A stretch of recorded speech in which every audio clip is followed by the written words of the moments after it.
Hi, my name is Porter, and this is Brish. And today we will be solving the pendulum problem. So in this experiment, we had two balls of different masses, m1 and m2, connected by strings of equal length L. The first ball with the mass m1 is attached to the ceiling and is initially released from rest where the velocity is 0. And the second ball with the mass m2 hangs vertically downwards. The balls collide elastically after the first ball reaches the lowest point. We want to determine the maximum height reached by each ball after the collision. So we made three assumptions for this experiment. The first being the collision is elastic, no loss of kinetic energy. The second, the strings are massless and have no tension. And third, we neglected the air resistance since this experiment occurs in vacuum. So as you can see, the balls released from M1, the ball with the mass M1 is released from the ceiling and is accelerating downwards towards the ball with the mass M2.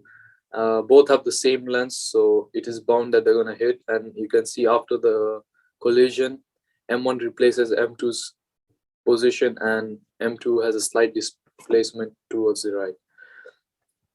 So we applied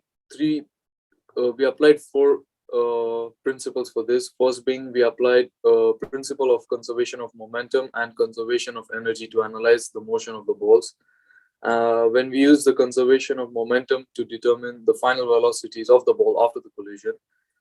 Third being, we applied conservation of energy to calculate the maximum height reached by each ball after the collision.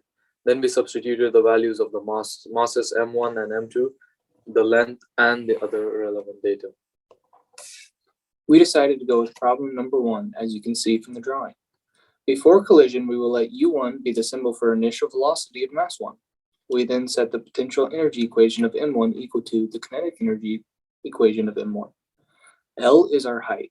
With that being said, we are able to get our U1, which is square root of 2 times gravity times L, because we cancel out the two mass 1s. We also get L equals to U1 squared over 2 times gravity. Since we know U1 is the initial velocity of mass 1, we know that U2 will be the initial velocity of mass 2, which is equal to 0. Now we let V1 and V2 be the velocity of mass 1 and mass 2 right after the collision. When we apply conservation of momentum, we will have this equation. Momentum before collision equals momentum after collision, which we will then add in our symbols into the equation to get this equation. 1/2 mass 1 times U1 plus mass 2 times U2 equals mass 1 times V1 plus mass 2 times V2. We know U2 equals to 0 and U1 equals square root of 2 times gravity times L. So we simplify that half of the equation to get this. Mass 1 times square root 2 times gravity times L equals to mass 1 times velocity 1 plus mass 2 velocity 2. So we then want to simplify the equation to make it equal to M2V2 like this. M2V2 equals M1 times square root of 2 times gravity times L minus M1 V1. After that, we want to leave V2 by itself, and we get this equation. V2 equals to M1 over M2 times square root of 2 times gravity times L, all minus V1. Now we need to apply the conservation of kinetic energy, and we start with this equation shown. 1/2 times M1 U1 squared plus 1/2 M2 U2 squared equals 1/2 M1 V1 squared plus 1/2 M2 V2 squared. We can cancel out all the 1/2s and make U2 0. This gives us this new equation, which is M1 times U1 squared equals M1 V1 squared plus M2 V2 squared. We can then plug in what we have for U1 as well to give us this equation. M1 times square root 2 gravity L equals M1 V1 squared plus M2 V2 squared. We have this equation for V1 and this equation for V2. As you can see, V1 equals M1 minus M2 over M1 plus M2 all times U1, and V2 equals to 2 times M1 over M1 plus M2 all times U1. Since we know what V1 and V2 are equal to, we will use those as well as U1 squared in calculations to find our heights. At the bottom, M1 is colliding with M2, so we know this. U1 equals U1, V1 equals question mark, U2 equals 0, V2 equals question mark.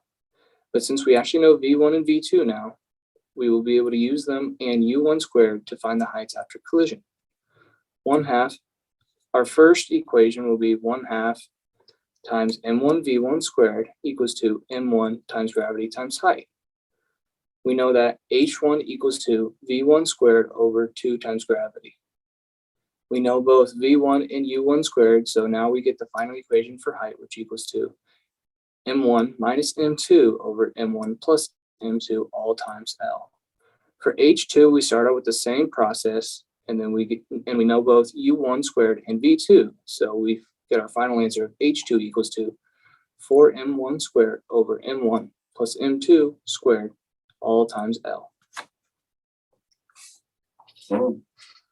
So in this problem, we are trying to determine the maximum height reached by the ball, each ball after an elastic collision. To make sense of the result, we need to consider how the answer depends on each of the given variables. That's the mass M1 and M2 and the length L. So the masses M1 and M2, the first ball M1 influences its potential energy and determines the speed at which it swings. A heavier mass will have more initial potential energy and therefore a higher initial speed. The mass of the second ball M2 affects the transfer of the momentum during the collision. A heavier mass will transfer less momentum to the first ball and experience less change in its height after the collision. When comparing the maximum heights reached by the two balls, the mass of each ball will have an inverse effect on their heights. The heavier ball will have a lower maximum height as it retains more kinetic energy during the collision. Talking about the length of the string affects the time period of the pendulum motion and the speed at which it swings, the first ball swings. A longer length will result in longer time period and a slower swing speed. The maximum height reached by each ball depends on the length of the strings. A longer length will lead to a higher maximum height for both balls as it increases the potential energy. In summary, the solution behaves as follows when this variable changes. Increasing the mass of the first ball will increase its maximum height after the collision, and increasing the mass of the second ball will decrease its maximum height after the collision. Increasing the length of the string L will increase the maximum height reached by both the balls. These dependencies arise from the principle of conservation of energy and momentum. By analyzing these relationships, we can understand how each ball changes in mass and length impact the heights achieved by both the balls in the real world context problem. Selection. The problem that we were given in this project is related to a lot of different problems that we've done both in and out of class. The reason this is true is because we've dealt with both potential energy and kinetic energy a lot throughout the class. We have learned how to use the equations for both potential and kinetic energy, as well as learning how to use them together. We also repeatedly deal with similar functions of using velocity, gravity, height, and mass. In fact, we do that for almost all physics-related questions. To give an example of a problem that we did that relates directly to the project was probably on homework 9 about the astronauts colliding. Although that problem's main focus was momentum, we still had to figure out the final kinetic energy of astronaut B. We had to figure out the final kinetic energy for astronaut B for each scenario that it was put into. From there, we would use the final kinetic energy formula to figure out the solutions for all 3 scenarios. Unlike this project, where our final goal was to figure out the maximum height each ball reaches after collision. The main thing that connected the 2 problems was that they dealt with collisions and the reactions to the collisions. So with that being said, it was very helpful in figuring out how to execute this problem, and all that work we've done before also helped us along the way.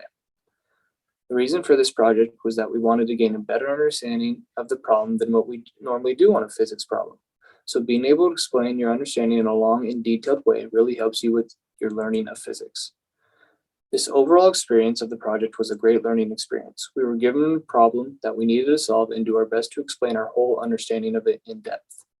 Although it was more difficult to do than I assumed it would have been, we were able to do it without struggling too much and have gained a better knowledge of physics. When we struggled, we looked back over our notes and homeworks from the past few weeks and were able to figure out what we were doing wrong and were able to continue on from there.